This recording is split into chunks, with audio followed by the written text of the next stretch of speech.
예, 안녕하세요.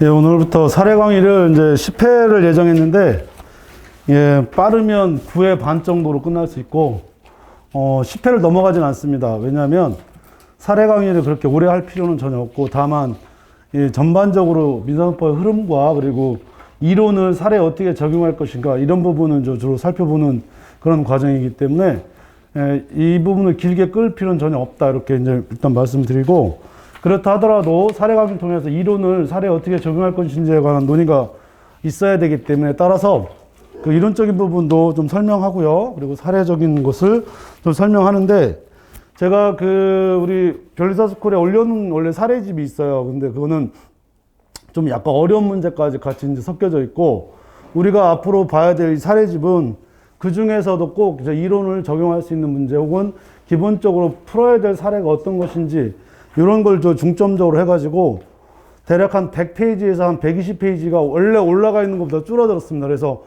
진도에 맞춰가지고 이제 그렇게 이제 정리할 것이다. 이렇게 말씀을 드리도록 하겠습니다.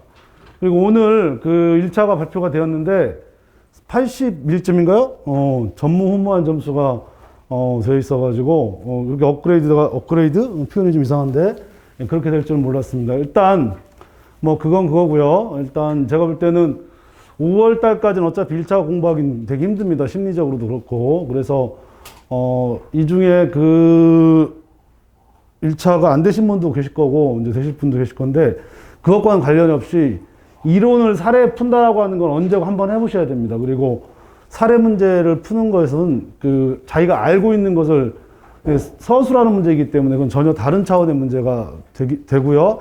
그것은 경험이 필요합니다. 그래서 그 경험을 이제 일단 저하고 같이 한번 해보시고, 그리고 나서 이제 요게 끝나고 나면 기초 GS를 이제 하실 건데, 그건 또 그때 가서 이제 말씀드리도록 하도록 하겠습니다. 일단 사례 문제에서 일단 거기서 맨 처음에 보시면 사례 문제의 답안 서술 방법이고, 원래 이게 제본이 이제 이렇게 되셔야 내일이나 아마 나올 겁니다. 원장님께서 제본을 해주시는데 지금 이제 인원수가 정확히 파악이 안 돼가지고 못했다라는 말씀을 제가 들었는데, 아마 한 400페이지 정도 해가지고 아마 내일이나 모레 정도 나올 거니까 그때까지는 이제 프린트물로 이제 하도록 할 거고요. 예, 이제 기본적으로 이론을 이제 사례에 이렇게 적용하는 건데, 일단 그 전에 이제 답안 작성하는 문제에 대해서 잠깐만 좀 설명할 필요가 있을 것 같아요. 일단 이 답안이라는 건 이제 주관식이고, 그 다음에 서술형 시험을 전제하는데, 이 서술형 시험을 보는 이유는 계속 말씀드리지만 이론이라든지 혹은 근거를 사례에 어떻게 적용하는지 그 훈련이 제대로 되어 있느냐, 이걸 이제 체크하거나 혹은 그걸 점수화하는 시험이기 때문에요. 여러분들이 이제 문장력이라든지 혹은 극단적으로 얘기하면 글씨까지도 문제에 영향을 끼칠 수가 있습니다. 이제 그런 부분들은 이제 천천히 이제 해결해 나가도록 하고요. 예, 꼭 여러분들이 사례 문제를 들어갈 때 꼭 알아둬야 될 게 이 서술형이라고 하는 문제가 있는데, 이게 서술형 어떤 문제에 대해서 서술한다라고 하는 것은 굳이 이제 표현한다면 문학적인 부분이 있고, 그 다음에 비문학이 있을 수 있습니다. 그래서 이 문학하고 비문학이 있다면 크게 나누면 이제 우리가 하려고 하는 건 이 비문학이에요, 비문학. 요건 주로 감정, 뭐 굳이 얘기하자면 예술적인 부분을 전제로 하는 거고요. 비문학이라고 하는 것은 인간의 이성을, 이것을 서술하는 어떤 형태의 그런 서술, 이 평론, 뭐 평서문 이런 것을 우리가 이제 비문학이라고 이제 얘기할 수 있는데, 이것의 가장 큰 차이점은 원래 이 비문학이라는 이것이 발전할 때는 근데 역사 서술부터 이제 계속 이제 발전해 오기 시작하는 부분이 있는데, 여러분한테 드리려고 하는 얘기는 무슨 얘기냐면, 비문학이라고 하는 건 이성을 절대적인 바탕을 두고서 설명하기 때문에요.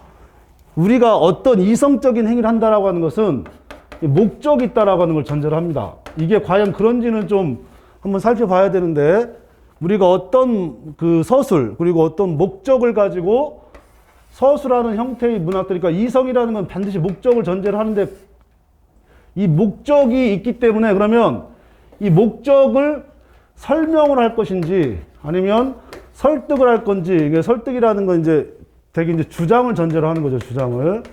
설명으로 끝날 건지, 이제 주장을 할 건지, 이제 이거는 변론을 하지만 어차피 설명을 하든 이 설명을 바탕을 둔 설득을 하든 이거 우리가 이제 논술하다 그러는데 논하는 문제라고 하는데 설명을 하든 설득을 하든 어쨌거나 목적이 있고요.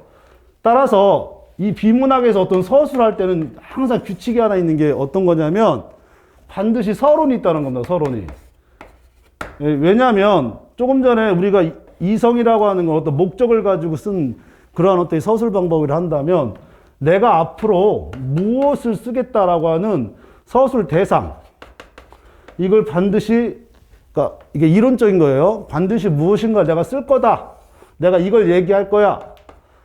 그리고 이걸 얘기하기로 했으니까 그 얘기한 것을 본문에다가 풀어 쓰는 과정이 있을 거고 그래서 나중에 한번 정리를 하는 이런 과정이 되게 이제 그 비문학의 기본적인 서술 방법이에요. 이제 그러니까 우리가 이제 비문학까지는 뭐 이렇게 할 필요는 없는데 그래 서술 방법에서 가장 기본적인 건 서론, 본론, 결론. 이 결론이라고 하는 이 과정이라는 거죠. 이 과정이라는 것. 근데 요 기본적인 과정이 우리 사례 문제에서는 어떻게 나올 것이냐? 우리가 사례 문제에서는 이 사례에서 무엇을 설명할지 결국 서술 대상.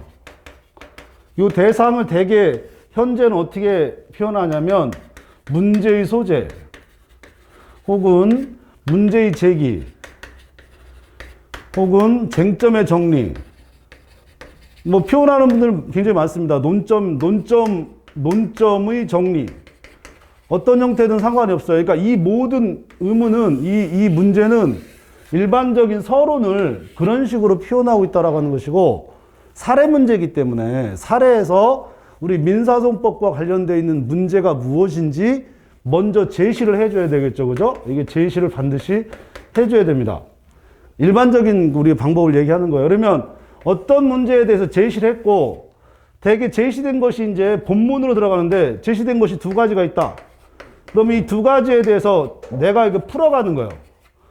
풀어가는 건데 이 안에서는 또 어떠한 형태의 논리가 전개되냐면 대개의 경우에 3단 논법이 적용됩니다. 대부분이.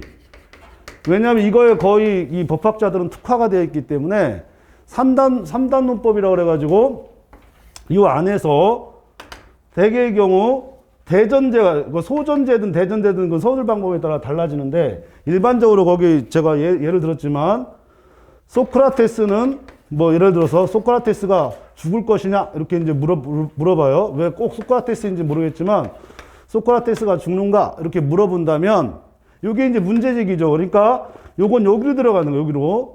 그러니까 소크라테스의 죽음에 대해서 내가 앞으로 설명하겠다고 해놓고 이제 본문에 들어가가지고 이 쟁점들은 몇 가지가 되는지는 이제 사례마다 약간 달라질 수 있지만 하여튼 이 안에서 모든 사람은 죽는다.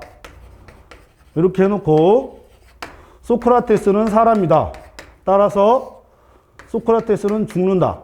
뭐 이런 식으로 하든 이 반대든 상관없이 소크라테스는 사람이고 모든 사람은 죽으니까 소크라테스는 죽는다. 이런 식으로 이 안에다가 논리적 어떤 전개 방법을 되게 씁니다. 그래서 대개의 경우에는 이렇게 대전제, 소전제, 그리고 결론 이런 식으로 해놓고 다시 한번 결론 전체적으로 다시 한번 정리해서 풀어쓰는 형태의 일반적인 서술 방법이 대개의 그 법학적, 논리적 서술 방법이고요. 현재까지는 이대로 계속 서술하고 있습니다. 그래서 이 서술 방법이 가장 합리적이고 지금까지는 그래서 이 룰을 전혀 벗어날 필요가 없습니다. 그래서 거기에서 보시면 3페이지에 보면 2페이지하고 3페이지에 보면 서술하는 방법이 있는데 쟁점의 정리, 쟁점 1, 쟁점 2 그리고 결론 이런 형태 있고 그 속에서는 되게